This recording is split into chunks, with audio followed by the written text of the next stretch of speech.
But my very, very best coach was my sales coach, Matt Nettleton. And we're still really good friends to this day. The reason he was so effective for me is I couldn't blow smoke. A lot of coaches are very soft and they're very gentle and, oh, that's okay if you didn't get that done. You can get it next week. He wouldn't put up with that with me. He's like, no, go back, do it. So I would make a sale. I'd raise my price. Welcome to Inspired Choice today. I'm Caroline Biesalski and I'm thrilled to have you here. On this show, we go beyond the ordinary, diving into the stories of remarkable individuals from around the globe, leaders, entrepreneurs, authors, and creatives who have made bold choices to pursue their passions. Each guest on Inspired Choice today has a unique journey to share, filled with insights, breakthroughs, and lessons that inspire and uplift. My goal is to bring you real conversations that fuel your own journey, whether you're seeking personal growth, business wisdom, or simply a spark of inspiration to say yes to your own dreams. Thank you for joining us on this journey of transformation and purpose. Now let's get into today's inspiring interview. Hello and welcome, Inspired Podcast community. This is your new episode. My name is Caroline and my today's guest is Lorraine Ball, and I am so happy she said yes to our interview. Welcome, and how are you doing today? I'm fabulous. Thank you so much for having me. I think this is going to be fun. It is, yes, it is already. It's fun. And I would love to introduce you to the audience first. So you left corporate America to pursue your passion for helping small business owners succeed. As an entrepreneur, author, and host of the podcast More Than a Few Words, you share your expertise in marketing through presentations, college classes, and your podcast. Lorraine combines creative ideas, practical tips, and decades of experience to empower business owners. In your free time, you enjoy traveling and photography. Welcome to the Inspired Podcast, Lorraine Ball. Thank you so much. It's so funny. Whenever you listen to your bio, you always think, wow, that sounds that's me. It is. And I recognize you. It is you, Lorraine Ball. And my first question to you is, what motivated you to leave corporate America and focus on helping small business owners? So I had my dream job. I always wanted to be a vice president of marketing. I wanted to lead a big marketing team. And there is an expression that says, be careful what you wish for. You just might get it. And I did. And one of the things that I found was that the bureaucracy just moved very slowly.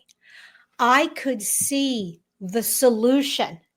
And there were so many roadblocks all along the way. And I really got tired of just, guys, this will work. Just let me do it. This will work. And I finally thought, I'm just going to go do that. And so I left corporate. It was a good time to walk away and started initially trying to work with other managers and corporate execs on how to build high performance teams, how to create problem solving environments. And that's a really hard sell. And along the way, people kept saying, well, Lorraine, I know that's what you want to do, but you're good at marketing. Can you help me with mine? And so that was my side gig while I was trying to build this other business. And I woke up one day and I went, I have a marketing business. And so that became my primary focus. I've always loved working with small business owners. I think even in my corporate days when I had small business clients, there's a passion, there's an energy, there's just this sense of fun. Oh, it is. Yes. And it seems like when you made this decision to leave corporate America, everything happened in an effortless way, right? Oh, yeah, effortless. Uh, Mhm. hi, um, I always said that right after you give birth to a baby, you don't really remember how challenging that process was, because if you did, no one would ever have more than one child. And I think, your brain kind of hides certain painful memories. I think the same is true about starting a business. 20 years after you start it, you're like, oh, yeah, that was easy. No, it wasn't. There's lots of challenges and move steps forward, steps back. But I think if you have a clear idea of what you want to accomplish, you can move in that direction. Thank you so much for sharing. What I understood is that you grow into it, Mhm. and because when you grow into it, you don't recognize that it was a challenge before. You accept it, and yes, you step into that new person. I don't say role because it's not a role. It's more than that, right? It's a Mhm. calling, a purpose, a passion as well, and you have a gift and talent for that, for sure. So let's have a look at my next question. What are some key marketing strategies you believe small businesses should prioritize in today's landscape? So I believe that good marketing, the fundamentals of good marketing, have not changed in 50 years. The tools that we use, some of the approaches change, but if you don't get the foundation, if you don't get the basics, nothing else will work. So, number one, who is your customer? And it's not everybody. It is not everybody. Pick that center of your circle, the people you really want to work with, the people willing to pay a premium for your services. And if other people come along, I'm not saying don't work with them. I'm saying don't spend any energy trying.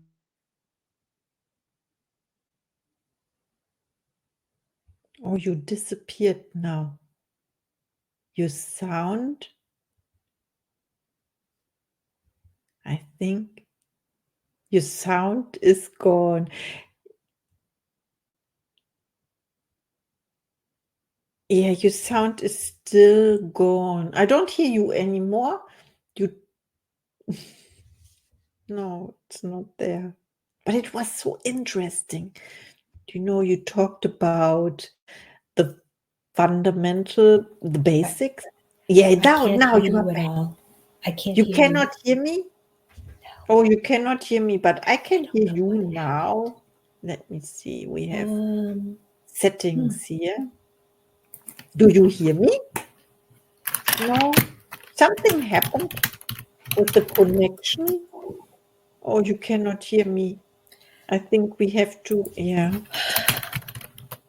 I can hear you.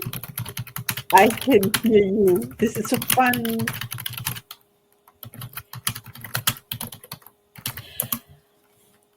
Okay, Ah, I can keep answering the questions.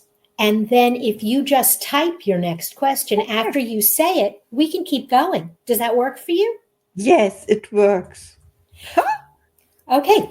So, as I was saying, so you got to define your customer. The second thing is you really have to figure out who you're competing with. Who is your competitor? And it may not be exactly what you think. It may not be someone who does exactly what you do. If you don't know who you're competing against, you don't know what you need to say to look more attractive to your customer. And then the third thing is with every marketing campaign, what's your objective? How are you going to define success? Everybody wants more sales. But do you want more sales from more customers? Do you want repeat business? Do you want lots of new people to find out about you? Each one of those objectives is going to attract a different customer. It's going to make it's going to drive different marketing choices. If you want to build relationships with your existing clients, well, email marketing is still an incredibly effective tool. Conversely, if you want to reach lots of new customers, social media, advertising might be better and more effective tools. So you really kind of have to pick and choose. Also, as you're looking at social media, there are lots of choices. There's TikTok, there's Instagram, there's Facebook. How do you decide where you need to go? Well, part of the answer is, where are your customers? And if you don't know who your customer is, I don't know how you make that choice. Wow, you have to know your customer or you have to know them in order to make a choice which social media or marketing mean you choose. Okay, now I put So your next question in the chat. Okay.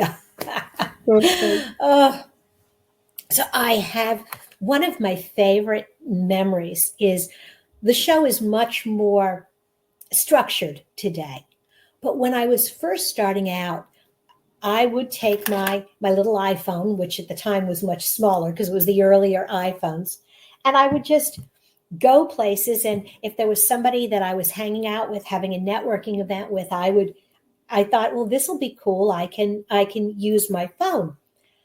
And the very first time I did that, I was at a conference, and the speaker, now I can't think of his name. He is the founder of Social Media Explorer, and he was talking about going up to speakers at the end of their presentation and asking if you could interview them. So I did. I go running up to him and I'm like, hey, I was inspired. I loved what you said. I've got a brand new podcast.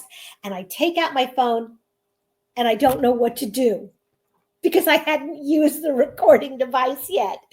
And so here I am talking to somebody who was an industry leader, 15 years ago. And he looks at me and he stands there patiently. And then he just takes my phone out of my hand and he shows me how to do it.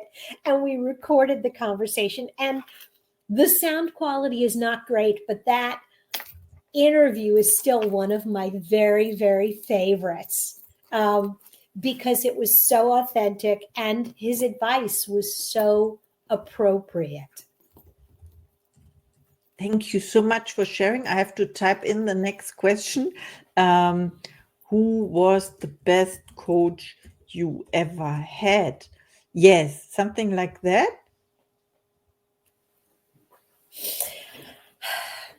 The very best. Well, first off, when I started my business, I looked around and I thought to myself, who's doing this? Who else is doing what I want to do and who's good at it? And I reached out to 3 different people. 2 of them were friends. One was a woman I didn't really know very well. And I said, hey, I'm looking at starting this business. Would you consider spending some time with me talking about your business? And their generosity with their time was so valuable. And it has become something that I feel very strongly about. When someone approaches me, I will spend 30 minutes and have that conversation with them. But my very, very best coach was my sales coach, Matt Nettleton. And we're still really good friends to this day. The reason he was so effective for me is I couldn't blow smoke. A lot of coaches are very soft and they're very gentle and, oh, that's okay. If you didn't get that done, you can get it next week.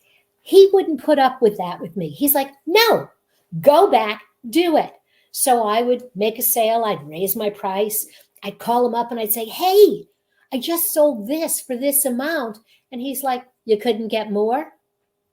It was never good enough for him. And in a way, that was exactly what I needed. I needed I needed him to be assertive in his demands of and expectations of me. And I think what's important there is you have to figure out, as you're looking for coaches, are they the right coach for me? They may be the perfect coach for 3 of my friends, but what I need is different than what they need. Absolutely. Thank you so much for sharing. And I have the next question. Do you set goals or intentions? And what is one of your next projects?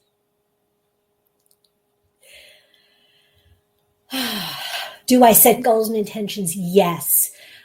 Actually, before I ever started the business, when I was still working in corporate, I wrote a business plan. And I shared that plan with my brother, who was a great salesman, with my husband, and with 2 or 3 of my friends who I thought were really smart.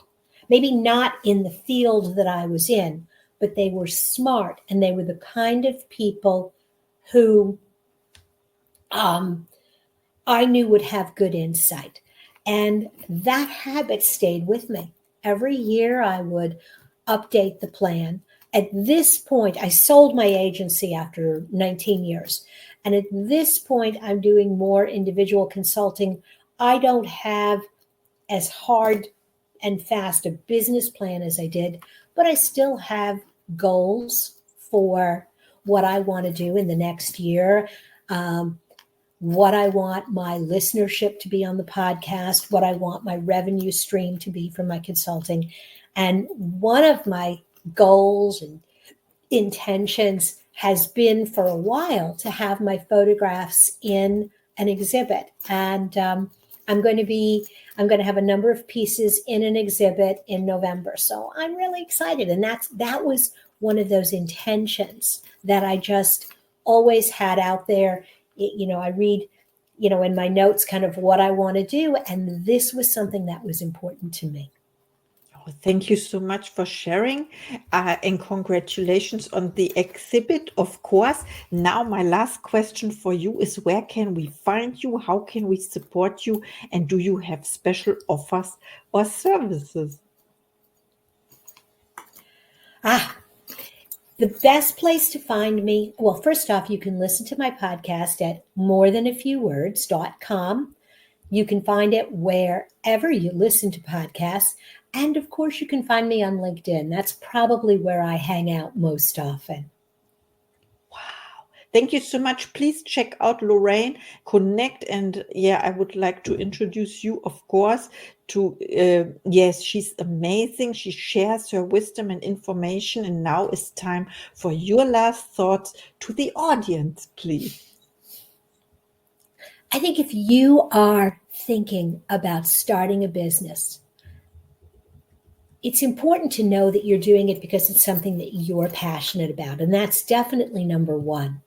But then you need to look out beyond yourself and look into the market and ask yourself, does anybody else want this? It is really painful because some of the projects that I was really, really passionate about, nobody else wanted. And so you have to be able to let that go and find that place where what you love matches up with what the market wants. Wow, so important, your last message. Thank you so much for joining us today and for our interview. Yes, this was Lorraine Ball. Thank you. Me too. And see you in the next episode. Thank you for tuning in to the Inspired Choice Today podcast. We hope you found today's conversation as enriching as we did.